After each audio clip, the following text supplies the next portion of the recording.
The investor with $1,000 and the investor with $10 million have almost nothing in common. They don't take the same risks, they don't make the same decisions, and they definitely don't think the same way. In fact, some of the habits that help you reach your first $100,000 can actually stop you from ever reaching $1 million. Today, you'll experience all 8 levels of investing and see exactly how the game changes as wealth grows. Level 1, the first 1,000.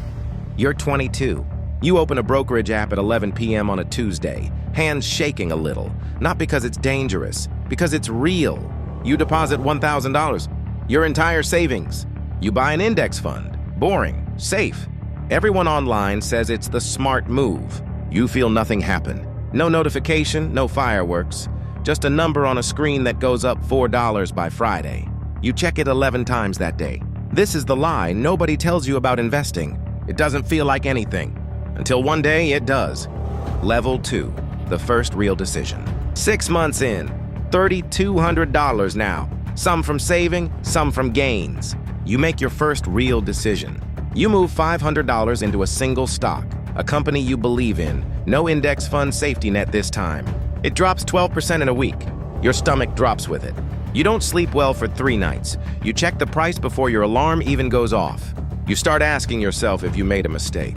This is the first lesson the market teaches you. Money isn't just numbers. It's a nervous system now, wired straight into your chest. The stock recovers, climbs 30% over 2 months. You feel powerful for exactly 1 day. Then you realize you got lucky. And luck isn't a strategy. Level 3, the education nobody gives you. Year 2, $14,000. You stop guessing. You start reading 10Ks at your kitchen table at midnight. Annual reports, balance sheets, cash flow statements. You learn what margin of safety actually means. You learn that most people lose money trying to time the market, and you almost became one of them. You build a system, not a gut feeling, a system. Diversified, boring, patient. Your friends are buying car payments and vacations on credit. You're buying shares in companies you've never visited, run by people you'll never meet. They call you cheap. You don't correct them, because you already know something they don't. Compounding doesn't care about being impressive. It only cares about time. You set up automatic transfers every paycheck, no thinking required. Removing the decision is the decision. Level 4, the first 6 figures.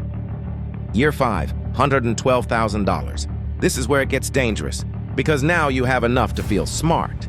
And feeling smart is how people lose everything.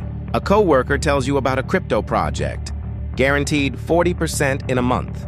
You almost move $20,000 into it. You open the app, you stare at the buy button. You don't sleep that night, not from excitement, from doubt creeping in through the cracks of your discipline.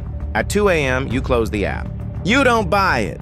3 weeks later, the project collapses. Founders disappear. Investors lose everything overnight. You sit at your desk the next morning, replaying how close you came. This is the level where most people break, not because they lack money, because they lack the discipline money demands once it starts piling up. Level 5, the weight of 7 figures. Year 9, $1.1 million. You don't tell anyone the real number, not your parents, not your closest friend, because the moment people know, everything changes. Advice you didn't ask for, loans you didn't offer, distance you didn't choose. You still drive the same car, same apartment, but now you're managing risk like a different person, diversifying across asset classes, real estate, bonds, international markets. You hire a fee-only advisor, not for stock picks, for accountability. 2022 hits. The market drops 20% in 4 months. You watch $230,000 vanish from your net worth on paper in a single quarter.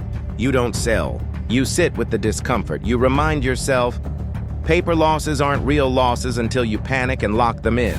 Your friends ask why you're not worried. You don't have a good answer. You're just used to the feeling now. This is the year you become unshakable, or you don't survive it at all.